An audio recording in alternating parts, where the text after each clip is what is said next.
विश्वं दर्पणदृश्यमाननगरी तुल्यन्निजान्तर्गतं पश्यन्नात्मनि मायया बहिरिवोद्भूतं यथा निद्रया यस्साक्षात् कुरुते प्रबोधसमये स्वात्मानमेवाद्वयं तस्मै श्रीगुरुमूर्तये नमः इदं श्रीदक्षिणामूर्तये। बीजस्यान्तरिवाङ्कुरो जगदिदं प्राङ्निर्विकल्पं पुनः मायाकल्पितदेशकालकलना वैचित्र्यचित्रीकृतं मायावीव विजृम्भयत्यपि महायोगी वयस्वेच्छया तस्मै श्रीगुरुमूर्तये नमः इदं श्रीदक्षिणामूर्तये। तस्मै श्रीगुरुमूर्तये नमः इदं श्रीदक्षिणामूर्तये। ॐ सहना भवतु सहनौ भुनक्तु सह वीर्यं करवावहै तेजस्विनावधीतमस्तु मा विद्विषावहै। ॐ शान्तिः शान्तिः शान्तिः। सदाशिवसमारम्भां शङ्कराचार्यमध्यमाम् अस्मदाचार्यपर्यन्तां वन्दे गुरुपरम्पराम्। ॐ पार्थाय प्रतिबोधितां भगवता नारायणेन स्वयं व्यासेन ग्रथितां पुराणमुनिना मध्ये महाभारतम् अद्वैतामृतवर्षिणीं भगवतीम् अष्टादशाध्यायिनीम् अम्ब त्वामनुसन्दधामि भगवद्गीते भवद्वेषिणीम्। यं ब्रह्मा वरुणेन्द्ररुद्रमरुतः स्तुन्वन्ति दिव्यैस्तवैः वेदैः साङ्गपदक्रमोपनिषदैः गायन्ति यं सामगाः ध्यानावस्थिततद्गतेन मनसा पश्यन्ति यं योगिनः यस्यान्तं न विदुःसुरासुरगणाः। देवाय तस्मै नमः देवाय तस्मै।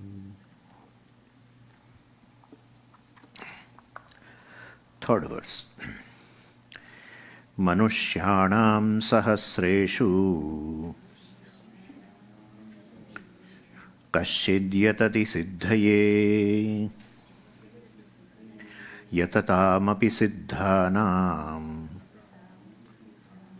कश्चिन्मां वेत्ति तत्त्वतः।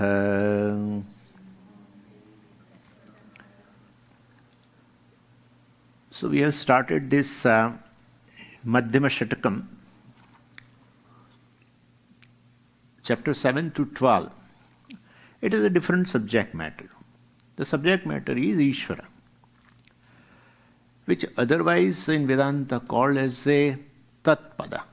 The meaning of the Tat. The meaning of Tam has been already discussed in the first 6 chapters. And the last 6 chapters will be considered as a equation between Tvam and Tat. And that kind of a division seems reasonable also.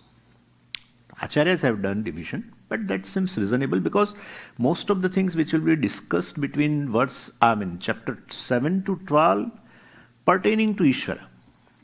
The glories of Ishvara, the Vishwarupa 11th chapter, everything, etc. And not only just Ishvara, but then how a meditation on Ishvara should be done. Even 12th chapter discusses that. So this actually, these 6 chapters are the answer to 2 questions. That's how Bhashyakara introduces also.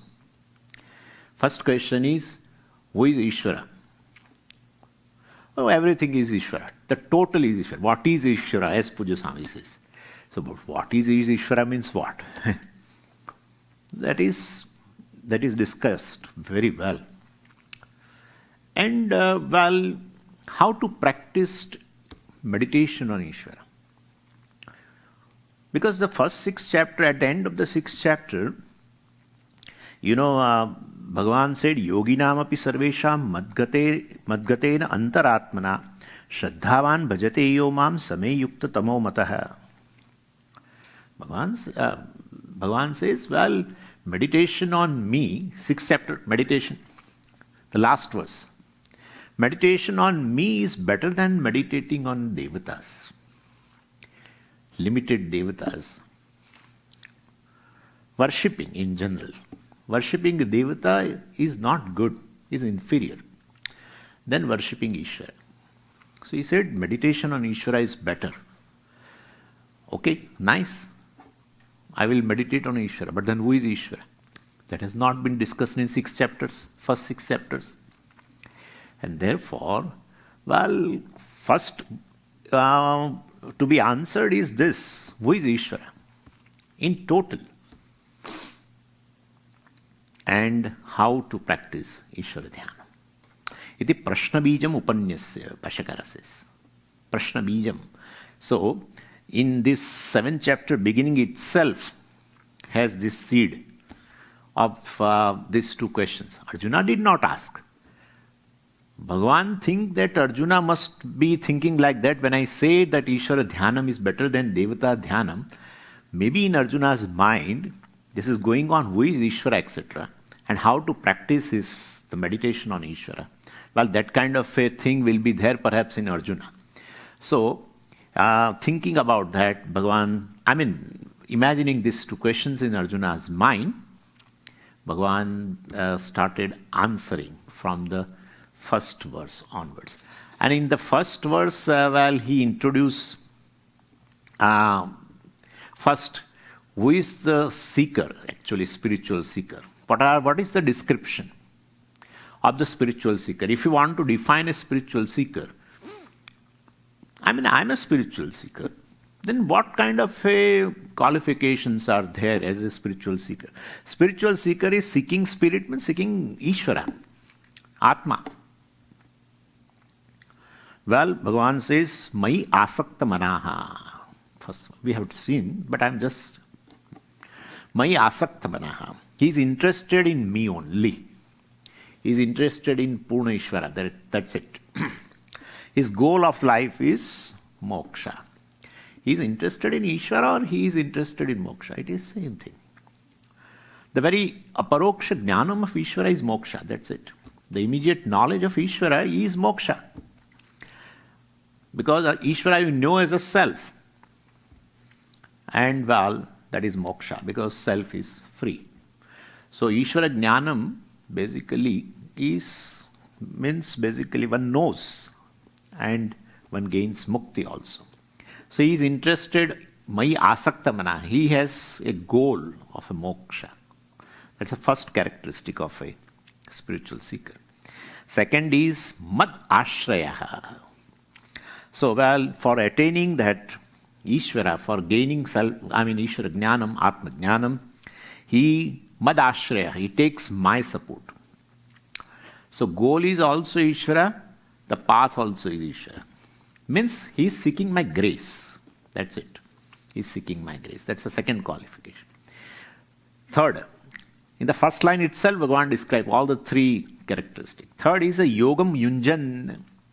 So he is seeking my grace, means he is sitting and waiting for my grace, packet of grace. No. Yogam yunjan. Yunjan means appropriate effort. Yunjan means putting forth, and yogam means appropriate effort. Karma yoga, upasana, etc. Subsequently. So first is a karma yoga, and then little bit for focusing capacity, for depth, etc. You need to have a upasana. Meditation gives you a drishtaphalam, and that drishtaphalam is a depth of the mind, where what you receive, can stay. If there is a depth, it can stay. If it is a shallow, it can't stay. Meditation always gives you a depth of the mind. So then you can retain. Receiving and retaining. So ultimately it helps for assimilation.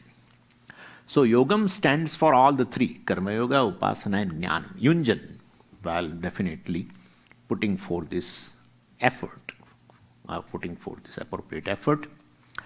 Well, so effort is also talked about as a third qualification, prayatna. Madashraya stands for grace. So when appropriate effort is there and Ishvara's grace is there, definitely there will be a success. So that is how. So first three, the first line itself describes this qualification of the spiritual seeker or mumuksha. And in the second half, well, the prayojanam, the phalam has been talked about by the Bhagavan. So if one feels that what is that success? Well, samagram mam yatha jnasasi. Bhagavan says he will come to know me in total. He will be consumed. Yeah. He is total means where are you then? You will be consumed in that. Ishvara is the partless whole. There are no parts. Svagata Bedarahita. Ishvara is partless whole. It's not that you are part of Ishvara. He is partless whole, so you will come to know that I am partless whole. And therefore, you are not just the amsha of a Ishvara is amshi. So basically, here, what is success? Samagram mam yathajnasasi. He will come to discover Purna Ishvara. Means he will gain freedom, moksha. He becomes free from all the limitations. That's it. So, and Ishvara Jnanam eva Ishvara Prapti, we know also. So therefore, well, and how will he know? Bhashyakara says, Yatvam evam bhuta san asamshayam samagram samastam vibhuti bala shakti aishwaryadi guna sampannam mam yatha yena prakarena jnasasi samshayam antarena evam eva bhagavan iti tatshunu uchyamanam maya. So he will come to know. How will he come to know? Evam eva bhagavan. Oh, Bhagavan is this alone, in this manner. He is in the form of a druk, he is in the form of a drishyam. Right? Total means what? He is in form of, he is total means there are two things, subject, object. He is the very druk and he is the very drishyam. The entire universe is a Ishvara, which is drishyam. And the one who perceives the entire creation also is ultimately the consciousness. So, well, definitely, so druk drishya rupena, you can say in general. Or sometimes say Ishvara with attributes, Ishvara without attributes. Ishvara without attributes as a self, he will know. Ishvara with attributes in the form of a Vishwam, he know, Virat Rupa, etc. So this is Evam Eva Bhagavan. Bhagavan is in this manner in both the forms. In both Tat Shunu Uchyamanam. Tat means Uchyamanam. What I am going to describe, well, what is going to be taught by me. Shunu, may you listen to that. That's how Bhagavan said in the first verse. Then in second verse, of course, we saw also, Bhashyakara says, Tatcha mad vishayam. That jnanam is mad vishayam, Ishvara vishayam. So knowledge that I am going to deal with, Bhagavan says, is mad vishayam, Ishvara vishayam. Ishvara vishayam means he is going to talk about, I am going to talk about me. And how?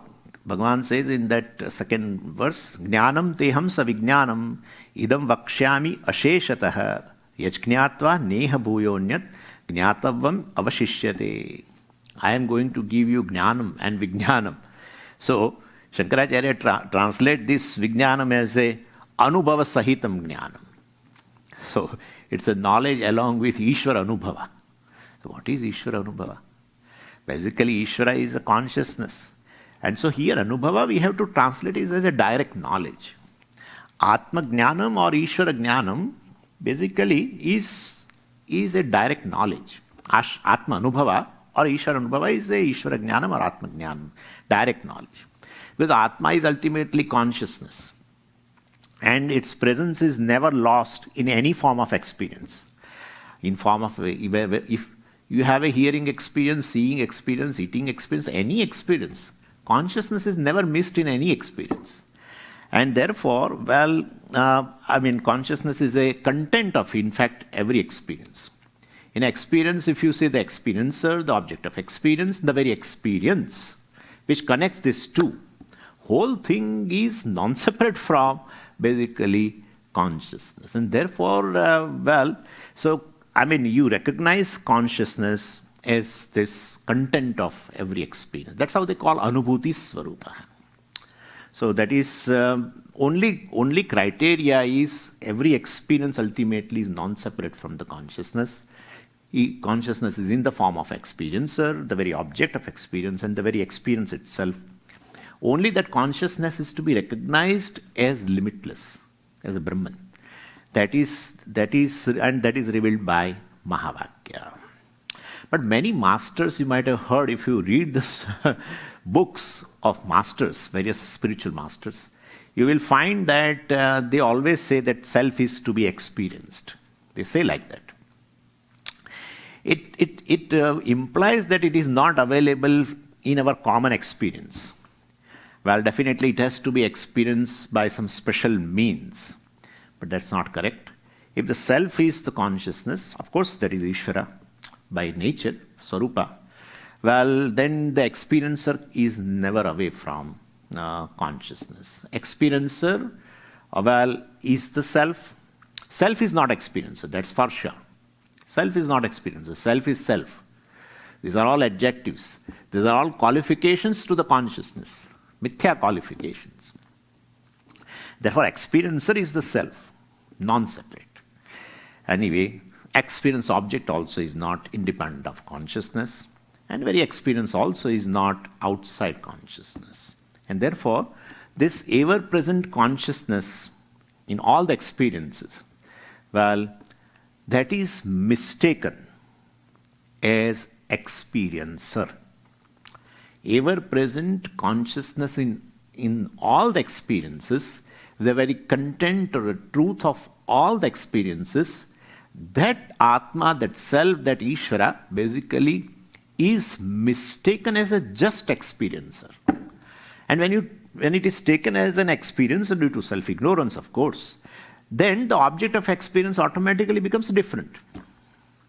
And that is how, due to this ignorance, the duality arises, which is, of course, a Brahma. So the duality arises on the very self. Object of experience also is consciousness, and the experiencer also is consciousness. But as though if it is that self, consciousness is taken as just an experiencer, but not as a Brahman, limitless consciousness, this duality arises. Anyway, and therefore, Vedanta just negates this superimposition of duality and makes one recognize as the self, which is the very content of the whole experience. So this recognition of the self as a content of all the experiences is called Atma Anubhava. That's it. Which is nothing but a direct knowledge of the self. So there is no question of when will this experience, etc., come. It can never come. Experience of self can never come because consciousness is ever present in and through every experience. So this is just for clarification. We did it last time. So Bhashyakara says here, Vijnana Sahitam means Swanubhava Yuktam, etc. Anyway, and so one claims oneself as the very self. Shastra gives a jnanam. Bhagavan gives a jnanam, of course, to Arjuna that you are that self. There is not really speaking, there is identity between you and me, everything. But Arjuna has to claim. Bhagavan gives jnanam. When Arjuna claims that I am the very content of every whole experience, or I am the content or the truth of the whole creation in form of a Jiva Jagat and Ishvara, that becomes Vijnanam. That's it. So Anubhavam is this direct knowledge for the person who gains. Bhagavan gives Jnanam. When you also say the same, what Bhagavan says, it becomes Vijnanam. So Jnanam Vijnana Sahitam, Savijnanam. And Bhashyakara explains that Jnanam te tubhyam aham savijnanam vijnana sahitam svanubhava sanyuktam idam vakshyami kathayishyami asheshatah kartsnena. Jnanam is in the moolam itself, and he already indicated in the introduction, mad vishayam jnanam, Bhagavan Bhashyakara said. So mad vishayam, which is in the introduction, we should add here. Jnanam means mad vishayam jnanam. You have to bring it here. So jnanam pertaining to the God, Ishvara, te tubhyam, to you, aham vakshyami, I am going to tell you. And how I am going to tell you that? Savijnanam, vijnana sahitam. And what do you mean by vijnanam? Svanubhava sanyuktam. Well, it is in the form of a direct knowledge for the person who gains also. Idam, in the moolam. And so it indicates, Bhagavan says, idam jnanam. As though for Bhagavan it becomes pratyaksham. Means is what is going to be said very soon. Well, that's how word idam is used. Vakshyami. So kathayishyami. Well, I shall teach you. Asheshatah is equal to katsnena, completely. Here completely means, well, basically Bhagavan is going to introduce new words. Paraprakriti, aparaprakriti. We'll see that. So Ishvara is the karanam for the entire jagat in twofold manner. Prakriti means karanam. In twofold manner. Bhagavan says, I am the very vivarta karanam for the entire jagat. Without me, the creation is impossible, even to think of. That is paraprakriti. And then again, well, there is a parinami upadana karanam also. Well, the creation takes place through subtle elements, maya and subtle elements and all that. So parinami upadana, I am cause of the entire creation, both in form of paraprakriti as a vivarta upadana karanam, as well as a parinami upadana karanam. Well, nothing remains then. Kartsnena, completely. Otherwise we say, well, I will tell you my form with attributes, and I will tell you the one who is free from all the attributes, etc., in the form of self, etc. Either way we can say. And both will be the vijnanam.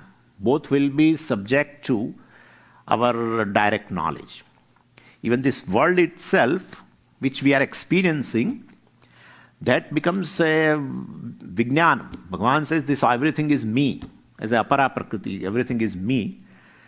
Well, that also can become a vijnanam when I see the whole creation, which I am experiencing right now, as Ishvara, as his Virat Rupam, Vishwarupam. For that you need a Divya Chakshu, right? We need a Divya Chakshu. As Arjuna was given, we also need. And we are not going to get. Therefore, we will not be able to see this Vishwa as a Vishwarupa, Virat. No, it is in the form of a change of a mindset. That's it. It's in the form of a change of a mindset.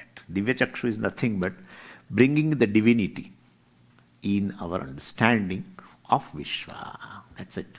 So that is also can become Vijnanam. When you look at the creation, you experience his Virat Rupa. It's your direct knowledge, Vijnanam. And of course, as a self, well, definitely it becomes Vijnanam. You also say, I am the very cause of the creation, etc. I am Brahman, Satyam Jnanam Anantam Brahma, which is the cause of the creation. I am the very being in everything. I am the truth of the everything. I am the essence of everything. That also is a Vijnanam. So, this is how Kartsnena Asheshatah Vakshyami, I will tell you, and it will become a Vijnanam for you. Tad Jnanam Vivakshitam Stauti Shrotuhu Abhimukhi Karanaya. So Bhashyakara is introducing the second half of that verse, the second verse. Tad Jnanam, so that Tad Jnanam is that pertaining to both Paraprakriti and Paraprakriti. That Jnanam basically becomes what? Tad Jnanam Vivakshitam, which I am going to talk about, will be For what? Shrotuhu abhimukhi. Well, Shrotuhu, for the student. Abhimukhi means drawing his attention. Drawing the attention of a Shrotuhu, of the listener, of the student. Well, with the Jnanam which I am going to talk about, well, to draw the attention of the student, I have to praise that Jnanam. Stauti. So Bhagavan is praising that Jnanam, which will be twofold, which will be a complete knowledge of Ishvara. Well, Bhagavan praises himself so that the one who is listening, well, his attention will be drawn towards that, for that purpose. So how he basically praises, what is the glory of that Jnanam? Well, yat jnatva neha bhuyonyat jnatavyam avashishyate. Once you know it, you will not be able to, you will not have any desire to know anything further.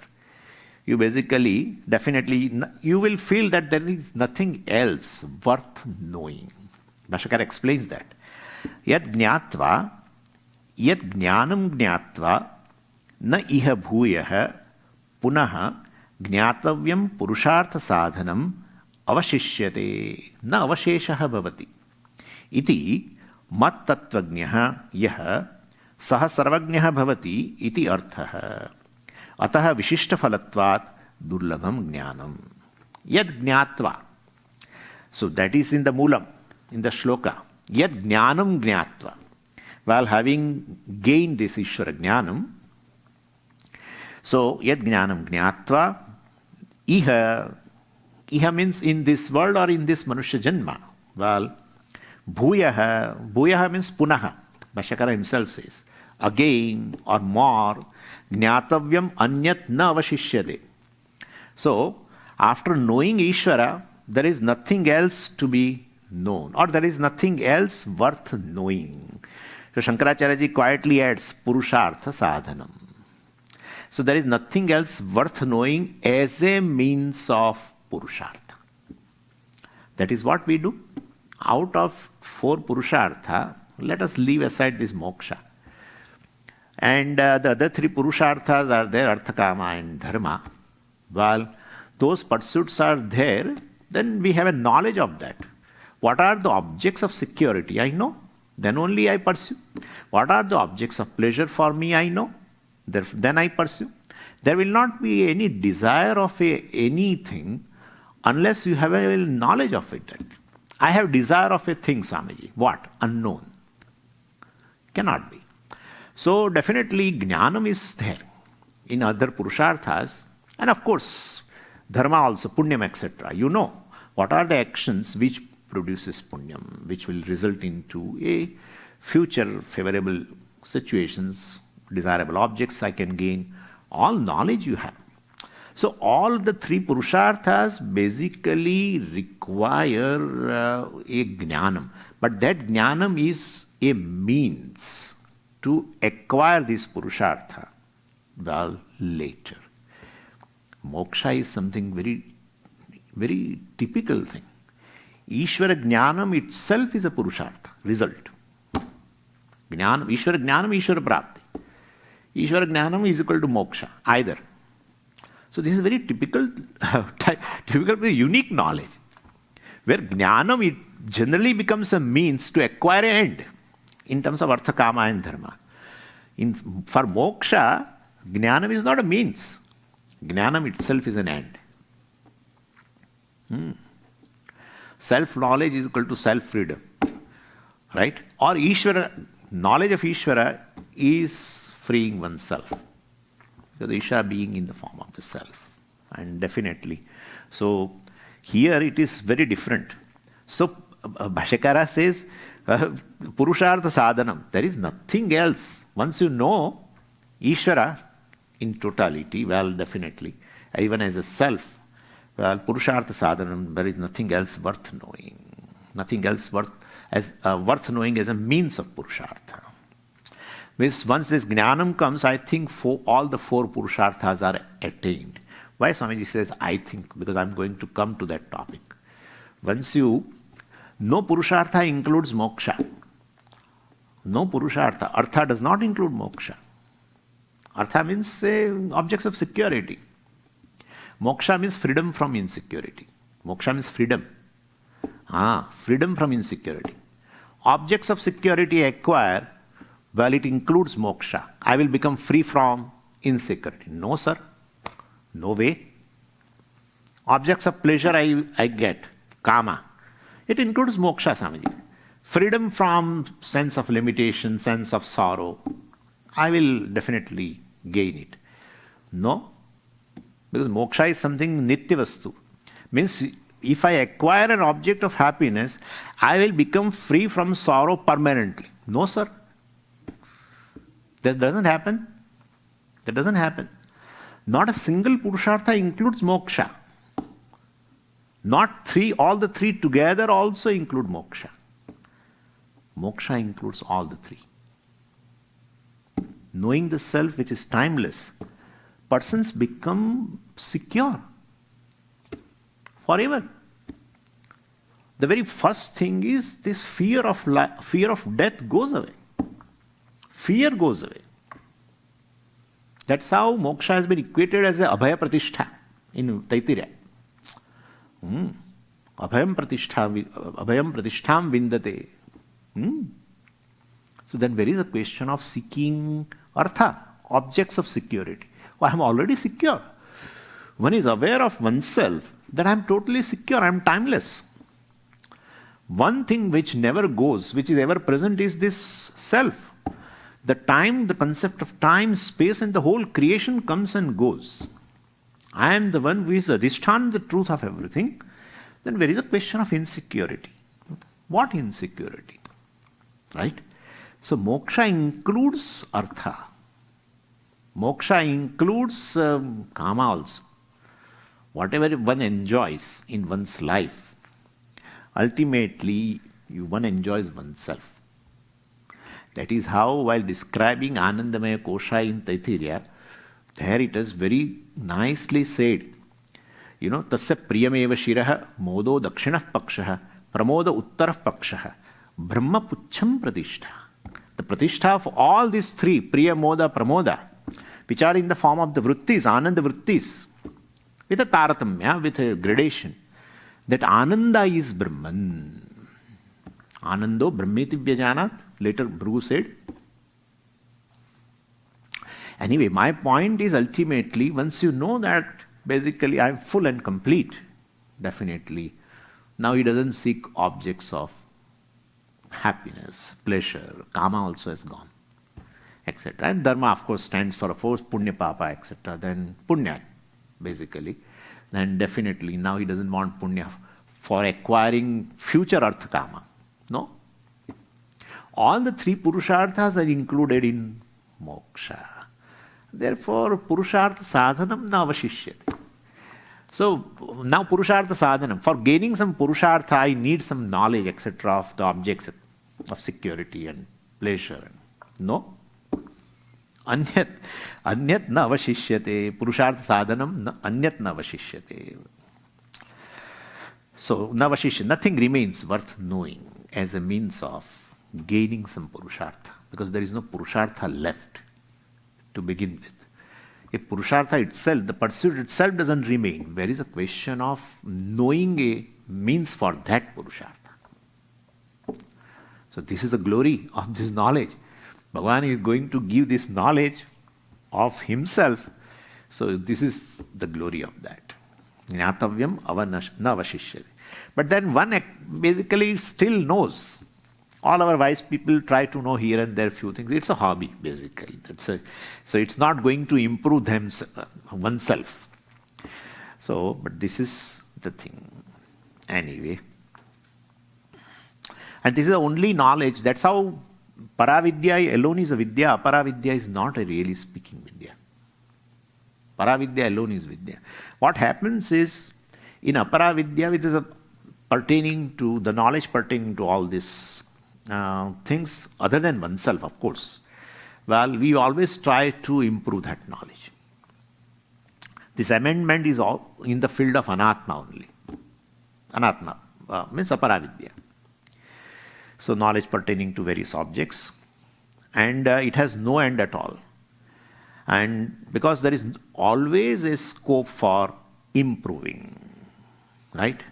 One cell is good enough, well, to keep the generations of the scientists busy. One cell, one flower, one virus. I'm telling you, one virus. I'm sure a virus, the research on COVID virus is not over yet. It is going on in various institutions. That's what I feel. Generations of scientists. That is what they give in legacy. When the goes away, they will invite some PhD students and say, you continue my work. Then they also go away, another generation comes. So there will definitely, and it opens up new and new areas, which we call specialization also. This is pertaining to Aparavidya. This is pertaining to the knowledge other than the self, oneself. And this is not the case with Paravidya, self-knowledge, which cannot be improved upon. Why? What is Paravidya? Well, I have a knowledge that I am whole. That is Paravidya. That is Paravidya. What improvement will be there in wholeness? Even if I say there is an improvement, the people who know mathematics, they will definitely tell me, this person doesn't know. This Swami doesn't know even M of the mathematics. Even though I am Swami M. But that is not, I don't know M at all. What is improvement in wholeness? In limitless.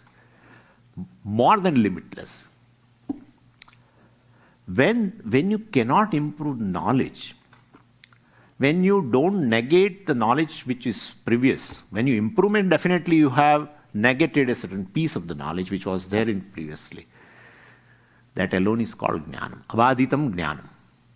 Jnanam is of a thing should not be improved upon once you gain. That is called jnanam. What can be negated is not a jnanam. That's actually Brahma, frankly speaking. Right? Sarpa jnanam is negated. So, this is a sarpa, this is a snake. It's not jnanam. It's a Brahma. Anyway, so what cannot be negated, that is this self-knowledge, is a definite knowledge.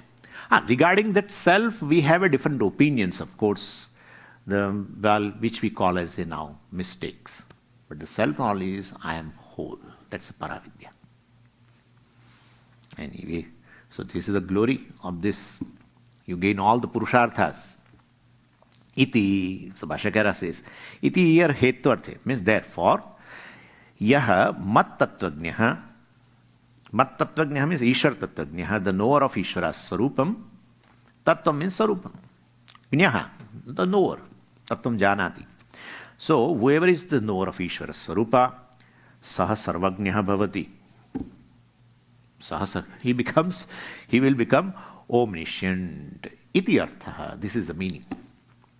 Now this statement is definitely, because Bhagavan says, Anyat jnatavyam na avashishyate. He will not have any desire to know anything because he knows as to everything. Yes, sarvajnaha bhavati. Well, now this vakya needs a mimamsa, an analysis. What is this? The knower of the self becomes omniscient, then why should he take just classes of Vedanta? He should take a cooking class also. He should take classes on French. Or he should take classes on quantum physics. Because he becomes Sarvajna. No. So here, while in Mimamsa we have these 6 lingas to understand the statement, basically. Of course, these tools have been we employ generally to analyze the Vedic Vakyas. So here we have to understand, yes, this Sarvajna Bhavati. Bhagavan also says in another way, Bhashyakara says directly, Sarvajna Bhavati. One who gains self-knowledge becomes omniscient. That's a glory. Now, is it really a glory or is it a phalam of the jnanam? Whether it is a phalam, result, or it is arthavada, that's the thing. This is the criteria. The 6 lingas are there. Upakrama upasamharo, abhyaso, apurvata phalam, arthavado upapattischa, lingam tatparya nirnaya. What is the tatparya? The purport of this statement. Should we take it literally? That one who gains self-knowledge, Ishvara Jnanam, knowing Ishvara Sarupam, really one becomes a omniscient? Or it is just a glory of the Ishvara Jnanam, Atma Jnanam? What is it? Shankaracharya ji says very clearly it is just a stuti. That's how he has quietly used word stauti. So stauti, it's a stuti. Don't think that this is a phalam. We should not take it in a literal sense. No jnani will become omniscient in the literal sense. Only this is a stuti. And we can say, of course, he knows Ishvara is going to tell, my para prakriti is satyam jnanam anantam brahma. And well, without this Brahman, there is nothing in the creation. So what is there, whatever you are seeing, because it is pervaded by Brahman. So what is essentially everything is Brahman. That Brahman is you. Right? That Brahman is you. Means I am everything. Essentially everything is I. In a true sense, in reality, everything is just, we call it asti bhati priyam. Right? It's a different thing, but satyam jnanam anantam. So, in reality, you know everything. In form of a nature, in form of a reality, in form of essence, you know everything. As a self, as a Ishvara, whatever. So therefore you know everything. Sarvajnaha. Yeah. Yeah, details you may not know. Details you may not know. For that you need another upadhi. Maya. So yaha sarvajna sarvavit yasya jnanamayam tapaha. Mundakopanishad also said. Ishvara alone is a sarvajna. He knows everything in essence, that he himself, as well as sarvavit, knows everything in particular also. Ishvara, that's how definition, one of the name of a Bhagavan is Trilochanam, Trambakam. Three-eyed. So through eye we see everything.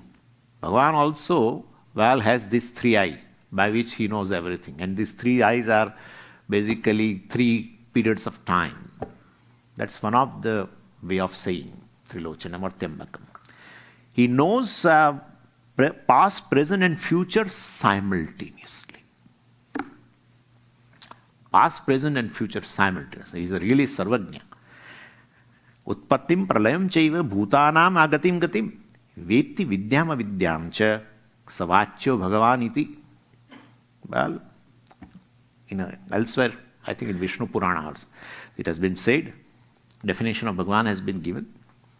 So he who knows the creation and dissolution and appearance and disappearance of the beings, wisdom and ignorance, while he is a Bhagavan. So in a literal sense, Bhagavan is a Sarvajna. So Ishvara is a Sarvajna in a literal sense. The knower of Ishvara as self is a Sarvajna in a secondary sense. Because he knows the essence of everything, entire creation, including space and time. That it is nothing but the consciousness. And therefore, here we have to take it, Sarvajnaha Bhavati, as a stuti, arthavada, not the result of this knowledge, phalam. Iti arthaha, this is the meaning. And then Bhashyakara adds in the last line, ataha vishishta phalatvat durlabham jnanam. This knowledge is very, very rare. See, the difficulty lies in the very uniqueness of this knowledge. This knowledge is unique, and it is this uniqueness that accounts for its rarity also. Generally, as I said, of course I discussed this, generally knowledge itself is never an end. It's made use of to acquire the end later. But here, knowing Ishvara well, there is nothing more for us to know, to gain. It means I don't have any purushartha. This knowledge is such which will make me free from all the purusharthas. So, and I discussed also that in choice of moksha, basically, the results of the other 3 purusharthas are included. In choosing this moksha, you choose the whole. When you choose the whole, all other purusharthas are definitely included. So, basically the moksha is identical with this knowledge. In itself is an end. because of this unique nature of this result, well, moksha you gain just by knowledge, knowledge becomes a rarity actually. And Bhashyakara quotes comments here, Ataha Vishishta Phalatva Durlabham Jnanam. This phalam can be even taken as even this, in terms of a stuti also, knowledge with extraordinary, glory of that the person becomes a sarvajna, etc. As I discussed, you can take it that way. Or else phalam means moksha, Vishishta Phalam.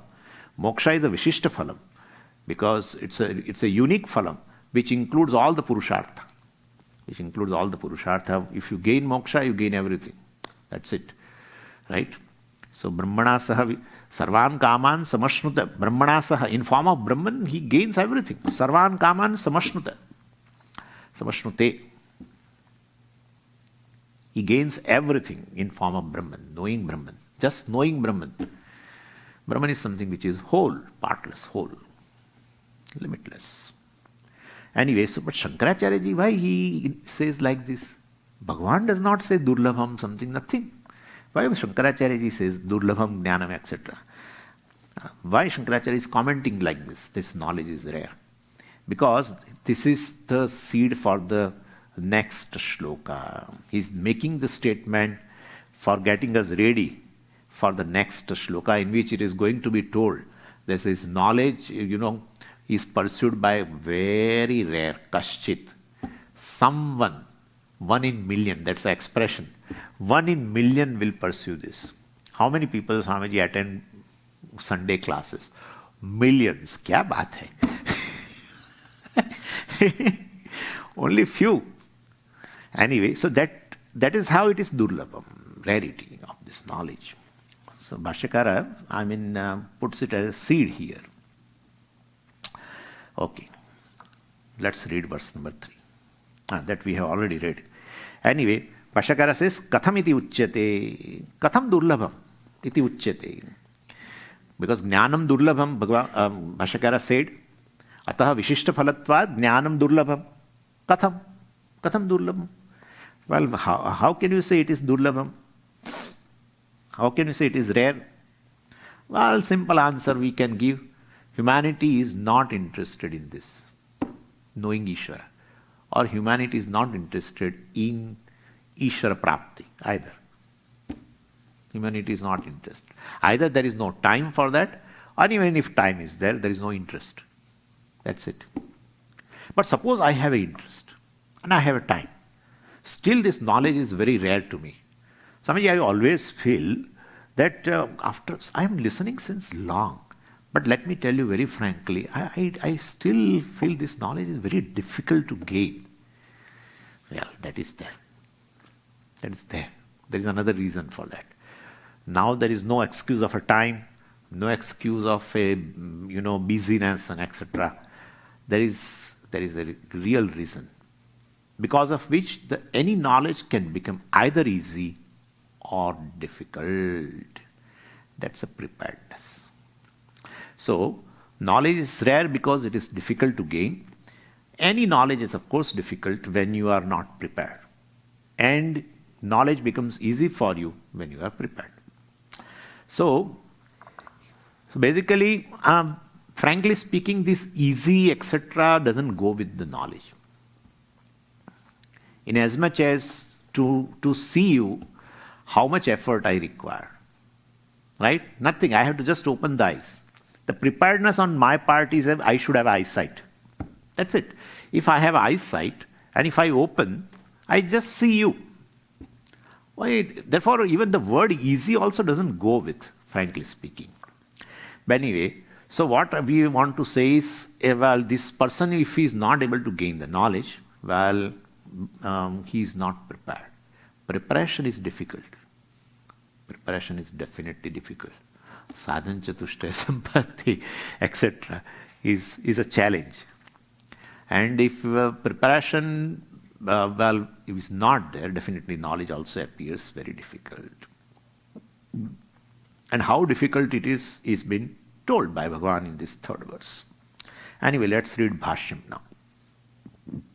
Manushyanam madhye sahasreshu अनेकेषु कश्चित् यतति प्रयत्नं करोति सिद्धये सिद्ध्यर्थम तेषां यततामपि सिद्धानां सिद्धा एव हि ते ये मोक्षाय यतन्ते तेषां कश्चित् एव हि मां वेत्ति तत्त्वतः यथावत् मनुष्याणाम in the Moolam मनुष्याणाम सहस्रेषु. So Bhashyakara adds there madhye.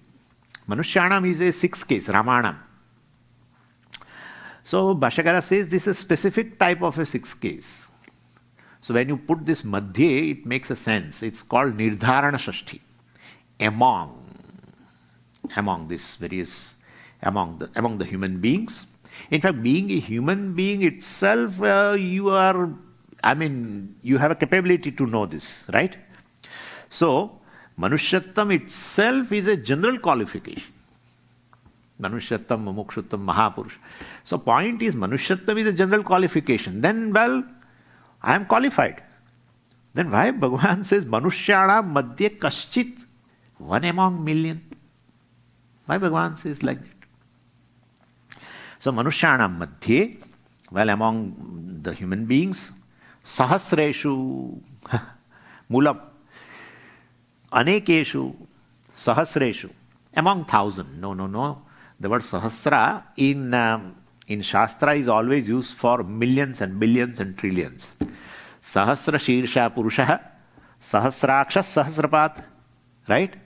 So this Virat Purusha has just 1,000 heads and 2,000 hands and 2,000 legs. No. Virat Purusha includes, Virat Purusha's head includes all the heads. Heads of all the human beings and heads of all animals and heads of all mosquitoes and and therefore Sahasra Shirsha Purusha, their Sahasra does not mean 1,000.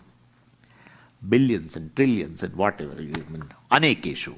Among these thousands and billions of human beings, Kashit, only rare one in million basically, Yatati Prayatnam Karoti.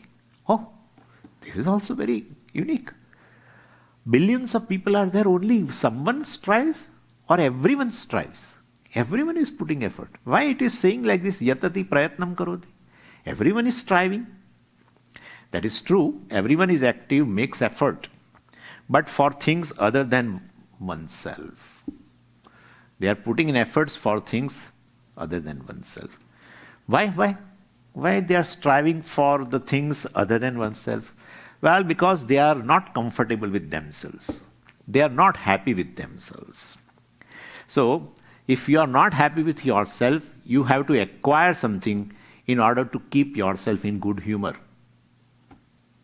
That's how it is. You have to keep yourself in good humor. And to do this, you will pursue thousands of things, desirable things.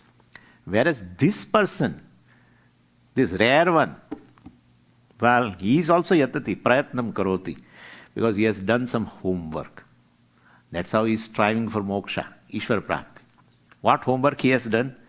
So he has asked this question to himself. What? So what is that? Why am I unhappy with myself?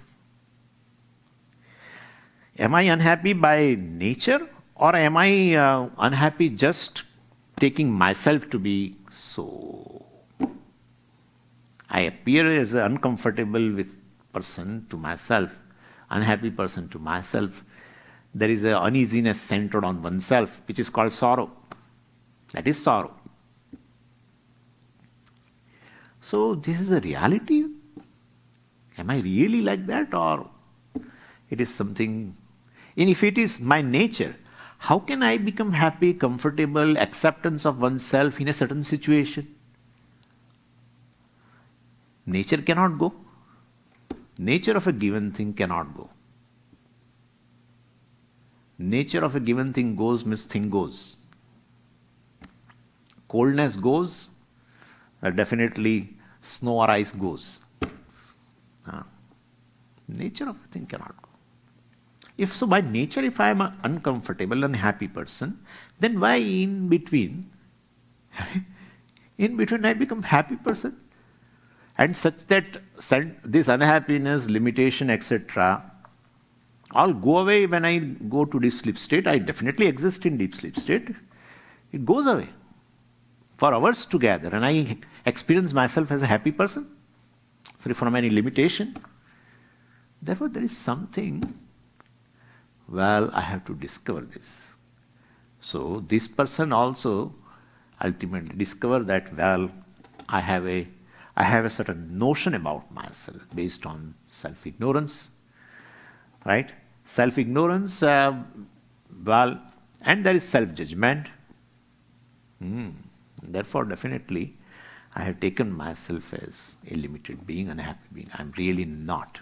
So let me discover that. So he takes another path.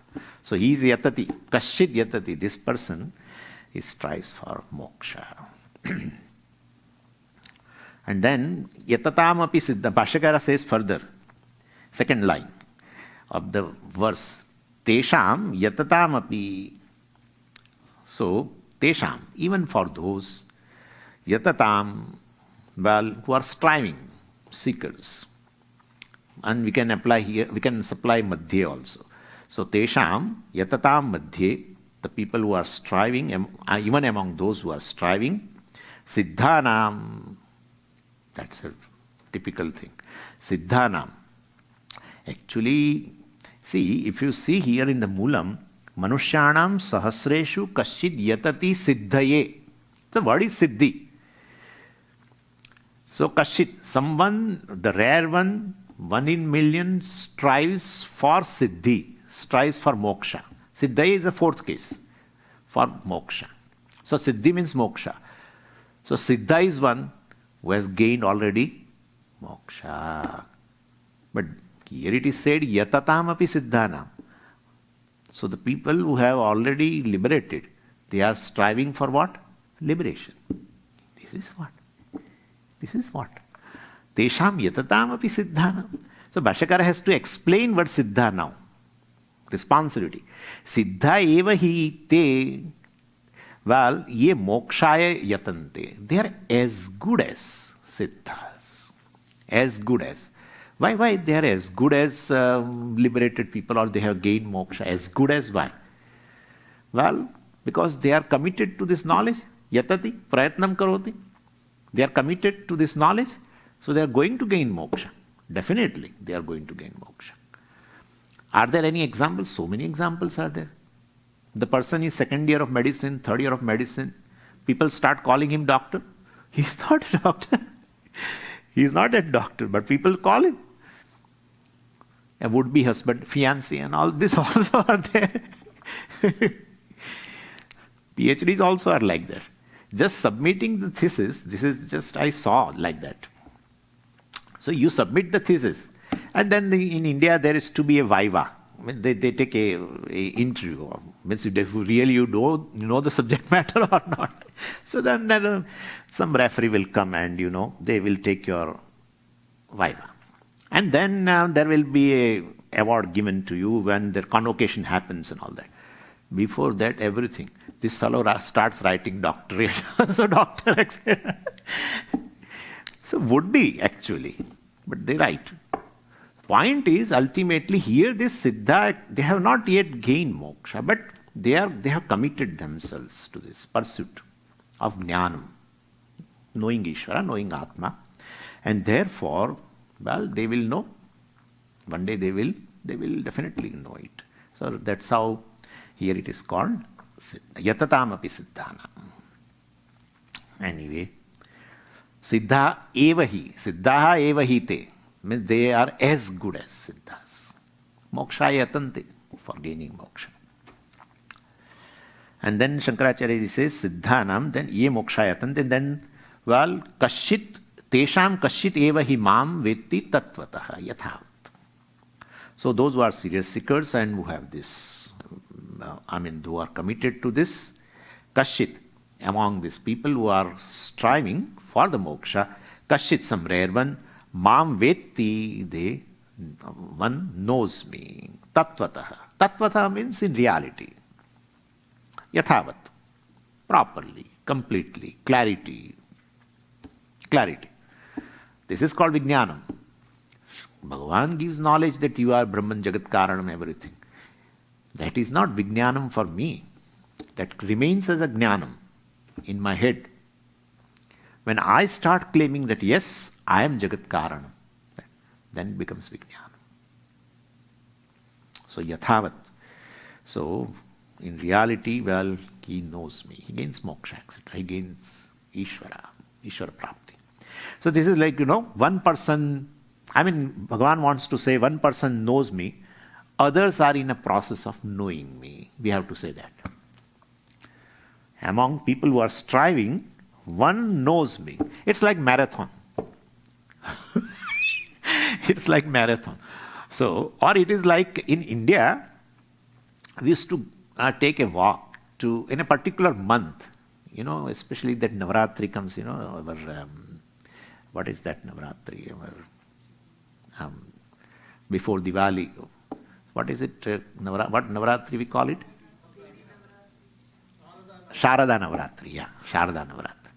So before that, they take a walk up to Ambaji. There is one place in Gujarat, very beautiful Devi temple of Amba.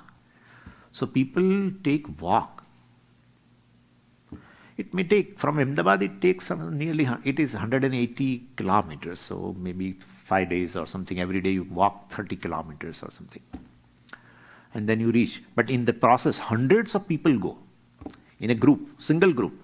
But someone reaches before, someone is in the process of reaching. That's how it is. Here also same thing. In spiritual path also, one knows me, one gains the goal. Others are what? Failure? No. Others are in a process of knowing they are on the path. They will also gain. Yatadamapi siddhanam kashit mam veti. Know me in reality. Om Purnamadav Purnamidam Purnat Purnamudachyate Purnasya Purnamadaya Purnameva Vashishyate. Om Shanti Shanti Shanti Harihi Om Shri Gurubhyo Namaha Harihi Om.